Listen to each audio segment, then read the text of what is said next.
The Democrats got their asses handed to them on November 5th.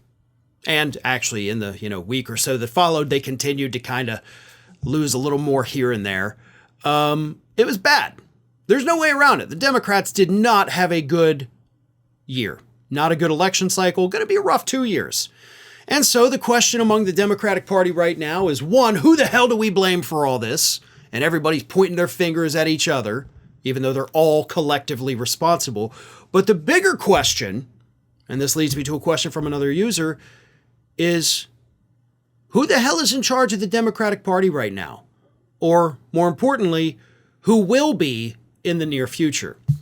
That leads me to a question from user at YoRocky89 who says, "Hi Farron, first of all, thank you for your hard work and your God-given patience when doing these segments. LOL. It's much appreciated. Thank you for the kind words.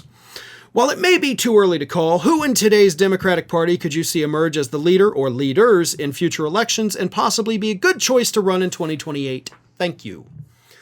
Whew. It probably is a little too early to call, and I think obviously the name at the top of everyone's minds is Governor Gavin Newsom. Maybe. Like, we'll put Newsom over here on the back burner, right? Okay, he's not going anywhere. He's going to be a major player. Let's just keep Newsom over here, though. Because I don't want it to be Newsom. I have nothing against him, and I think he would be decent. But the country doesn't need decent. If Newsom had run in 2020, hell yeah. Like, we could have used that. Right now, we need transformation.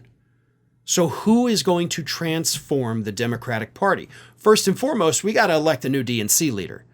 Let's face it, I don't care if you love him or hate him, but Jamie Harrison has been a disaster. He has. You can't look at the record from when he was DNC chair, from the 2022 midterms and the 2024 elections. You look at those records and say, yeah, we want to keep this guy. If that's your decision, then you deserve to lose. Same thing if you pick somebody like Rahm Emanuel. Honestly, the person we need running the Democratic Party right now, who is about to be in need of a position, Katie Porter.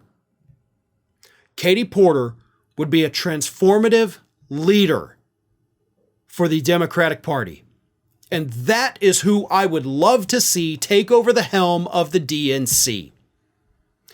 If you want to pick somebody who currently holds a seat, which of course is not usual, but it's not unusual either, I would say Elizabeth Warren.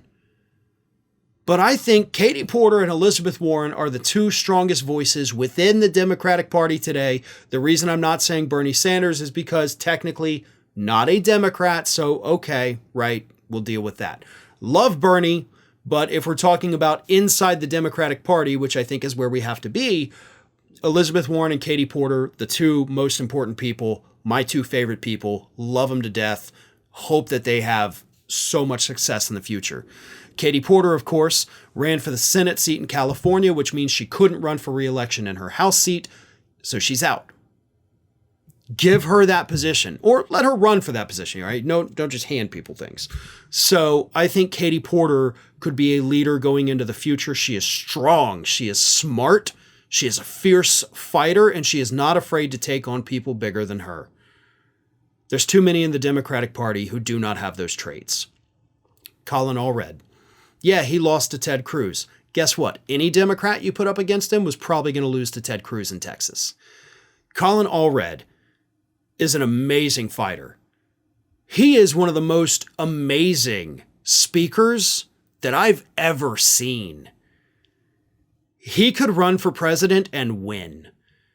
And now if you pair Colin Allred with Katie Porter, holy hell, dream ticket right there, right? I think that's perfect.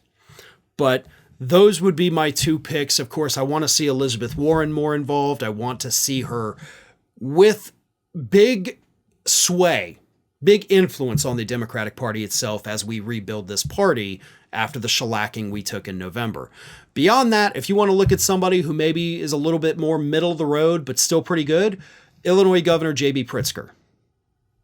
Absolutely love him. I think he could do a good job. He is a bit more of a boring, he doesn't necessarily have this big, personality with him. But maybe after 4 years of Trump, people are going to be looking for boring again. So if that's the case, then Pritzker and Newsom, I definitely think are the choices. But until then, Colin Allred, Katie Porter, I don't care which order, that is the dream ticket for me. Thanks for watching today, everybody. And don't forget, if you're not already, please do subscribe to this channel. We have fresh content going up every single day, and I would really hate for you to miss out on that. And speaking of missing out, if you're not following me across all other social media outlets, then get on it.